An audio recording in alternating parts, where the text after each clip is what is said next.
ನಮಸ್ಕಾರ ವೀಕ್ಷಕರೇ, ಅಶೋಕ್ ರಾವ್ ಯೂಟ್ಯೂಬ್ ಚಾನೆಲ್ಗೆ ಸ್ವಾಗತ. ವೀಕ್ಷಕರೇ, ನಿಮ್ಮ ಜೀವನದಲ್ಲಿ ಹಣಕಾಸಿನ ಸಮಸ್ಯೆ ಏನಾದರೂ ಅನುಭವಿಸ್ತಾ ಇದ್ದೀರಾ ಅಂತ ಹೇಳಿದ್ರೆ ಆ ಹಣಕಾಸಿನ ಸಮಸ್ಯೆಯಿಂದ ಹೇಗೆ ಹೊರಬರಬೇಕು ಅನ್ನೋದನ್ನು, ಒಂದು ಮನೆಯಲ್ಲಿ ಹೇಗೆ ದೀಪವನ್ನು ಹಚ್ಚೋದ್ರ ಮುಖಾಂತರ ನಿಮ್ಮ ಹಣಕಾಸಿನ ಸಮಸ್ಯೆಯನ್ನು ಹೇಗೆ ಸುಧಾರಿಸ್ಕೋಬೋದು ಅಂತ ಈ ವಿಡಿಯೋದಲ್ಲಿ ತಿಳಿಸ್ಕೊಡ್ತಾ ಇದ್ದೀನಿ ವೀಕ್ಷಕರೇ.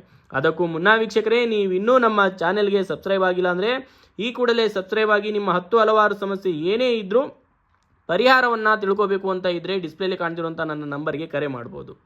ವೀಕ್ಷಕರೇ, ಹಣಕಾಸಿನ ಸಮಸ್ಯೆ ಅಂದರೆ ನೀವು ಜೀವನದಲ್ಲಿ ಎಷ್ಟೇ ದುಡಿದ್ರೂ ಹಣ 1 ರೂಪಾಯಿ ನಿಮ್ಮ ಜೀವನದಲ್ಲಿ ಉಳಿತಾ ಇಲ್ಲ.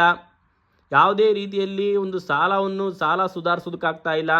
ಸಾಲದ ಮೇಲೆ ಸಾಲ ಆಗ್ತಾ ಇದೆ, ಖರ್ಚಿನ ಮೇಲೆ ಖರ್ಚು ಆಗ್ತಾ ಇದೆ. ಒಂದು ಸಮಸ್ಯೆ ಮುಗೀತು ಅಂದರೆ ಇನ್ನೊಂದು ಸಮಸ್ಯೆ ಎದುರಾಗ್ತಾ ಇದೆ ಹಣಕಾಸಿನ ವಿಚಾರದಲ್ಲಿ ಅಂತ ಹೇಳಿದ್ರೆ, ಹಣಕಾಸಿನ ವಿಚಾರದಲ್ಲಿ ಗಂಭೀರವಾಗಿ ಸಮಸ್ಯೆಯನ್ನು ಅನುಭವಿಸ್ತಾ ಇದ್ದೀನಿ ಅಂತ ಹೇಳಿದ್ರೆ ವೀಕ್ಷಕರೇ, ನೀವು ಪ್ರತಿದಿನ ಶುಕ್ರವಾರ ಈ ರೀತಿಯಲ್ಲಿ ದೀಪವನ್ನು ಹಚ್ಚಿ.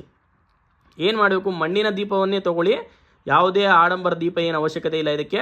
ಕೇವಲ ಒಂದು ಮಣ್ಣಿನ ದೀಪವನ್ನು ತಗೊಂಡು ಹಚ್ಚುವಂಥ ಸಂದರ್ಭದಲ್ಲಿ ಒಂದೇ ಒಂದು ನಾಣ್ಯ, ಒಂದು ಕಾಯಿನ್ ಮಧ್ಯದ ಭಾಗದಲ್ಲಿ ಹಾಕಿ ಪ್ರತಿ ಶುಕ್ರವಾರ ಈ ರೀತಿಯಲ್ಲಿ ದೀಪವನ್ನು ಹಚ್ತಾ ಬನ್ನಿ. ಸಂಪೂರ್ಣವಾಗಿ ನಿಮ್ಮ ಹಣಕಾಸಿನ ಸಮಸ್ಯೆ ಹೇಗೆ ಸುಧಾರಿಸುತ್ತೆ ಅನ್ನೋದನ್ನು ನೀವೇ ನೋಡ್ತೀರಾ. ಸಾಲದಲ್ಲಿ ಇರುವಂಥ ನೀವು 4 ಜನಕ್ಕೆ ನೀವೇ ಸಾಲ ಕೊಡೋ ರೀತಿಯಲ್ಲಿ ಬೆಳಿತೀರಾ. ಈ ರೀತಿಯಲ್ಲಿ ಮಾಡಿ ನೋಡಿ ವೀಕ್ಷಕರೇ. ಏನಾದರೂ ಗೊತ್ತಾಗಲಿಲ್ಲ ಏನು ಮಾಡಬೇಕು, ಅಥವಾ ಹಣಕಾಸಿನ ಸಮಸ್ಯೆ ಇಲ್ಲ, ಮತ್ತೊಂದು ಬೇರೆ ಯಾವುದೇ ರೀತಿಯಲ್ಲಿ ಸಮಸ್ಯೆಗೆ ಸಿಲುಕಿ ಅದಕ್ಕೆ ಪರಿಹಾರ ಕಂಡುಕೊಳ್ಳದೆ ಒದ್ದಾಡ್ತಾ ಇದ್ರೆ ವೀಕ್ಷಕರೇ, ಡಿಸ್ಪ್ಲೇಲಿ ಕಾಣ್ತಿರುವಂಥ ನನ್ನ ನಂಬರ್ಗೆ ನೀವು ಯಾವಾಗ ಬೇಕಾದ್ರೂ ಫೋನ್ ಮಾಡ್ಬೋದು ವೀಕ್ಷಕರೇ.